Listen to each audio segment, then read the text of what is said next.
কাকুকে কোলে নিয়ে ঘুরতেন জিতু, সেই জিতুর প্রেমেই হাবুডুবু খাচ্ছেন দিতিপ্রিয়া।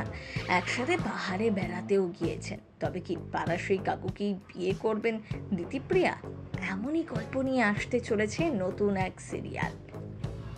একই পাড়ায় থাকার কারণে নাকি সত্যিকারেরই বাস্তব জীবনের নায়কের কোলে উঠেছেন নায়িকা, আর এখন তারা জুটি বেঁধেছেন। চিরদিনই তুমি যে আমারে এই দুই অভিনেতা অভিনেত্রীকে কাছাকাছি আসতে দেখা যাবে। অসমবয়সী প্রেমের গল্প এটা। গল্পে জিতু থেকে দিতিপ্রিয়ার বয়স অনেকটাই কম। বাস্তবেও দুজনের বয়সের কিছুটা তো ফারাক রয়েছে। এমনকি দিতিপ্রিয়াকে নাকি ছোটবেলায় স্কুলেতেও নিয়ে গিয়েছেন জিতু কমল।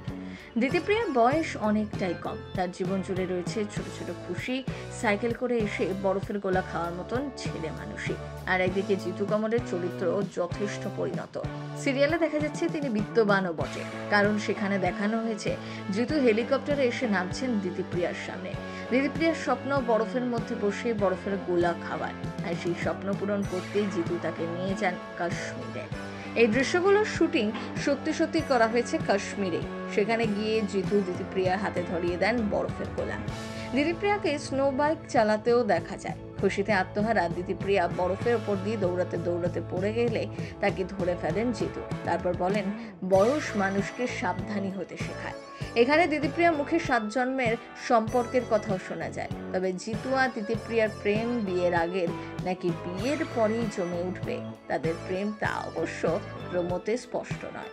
তার জন্য অপেক্ষা করতে হবে আরো অনেকটা সময়। এই ধারাবাহিকের শুটিং এর জন্য সত্যই কাশ্মীরে গিয়েছেন জিতু। সেখান থেকে শেয়ার করে নিয়েছেন ছবি। সেই ছবি দেখে অনেকে মনে করেছিলেন জিতু কমল বোধহয় প্রেম করছেন।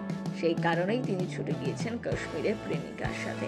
তবে জিতুর সঙ্গী আর কেউ নয়, ছিলেন দিতিপ্রিয়া। এই ধারাবাহিকেরই শুটিং করছিলেন তারা। সদ্য প্রকাশ্যে এসেছে ধারাবাহিকের প্রমো। এখনো প্রকাশ্যে আসেনি ধারাবাহিকের সম্প্রচারের সময়। এসভিএফ এর প্রযোজনায় জি বাংলায় আসছে জিতু দিতিপ্রিয়ার নতুন ধারাবাহিক তোমাকে ভালোবেসে। ধারাবাহিকের প্রমোতেই দেখা গিয়েছিল গল্পের নায়িকা দিতিপ্রিয়া সাইকেল নিয়ে গ্রামের রাস্তা দিয়ে হেলিকপ্টারের পিছনে ছুটছেন। তার বান্ধবীরা বলছেন, এভাবে মাটি থেকে কি হেলিকপ্টারের পিছনে ছুটে যাওয়া যায়? উত্তরে দিতিপ্রিয়া জানিয়েছিলেন, তাই সে মাটিতে পা রাখতে জানে। যখন ইচ্ছে থামা যায়, যখন ইচ্ছে ছোটা যায়। কিন্তু দিতিপ্রিয়া আর জিতু কমলের প্রেম কিভাবে এগোবে, আর তাদের গল্পের শুরুটাই বা কোথায়, তা জানতে গেলে আর কিছু সময় তো অপেক্ষা করতেই হবে।